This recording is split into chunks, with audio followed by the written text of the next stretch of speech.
Before attaching your tent gutter, have both sides of your tent set up and position your tent's canopy 2 to 3 inches away from each other.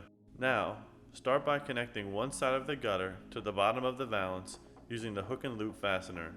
Start from one side of the canopy and work your way to the other side of the canopy, lining up the hooks and loop fastener. When you get to the end, push the edge of the tent gutter in the space between the two tents. Move to the second canopy and use the hook and loop fastener to attach the tent gutter to this canopy. Fold the tent gutter over and connect the gutter to the bottom of the valance. Work your way to the other side of the canopy, lining up the hook and loop fastener.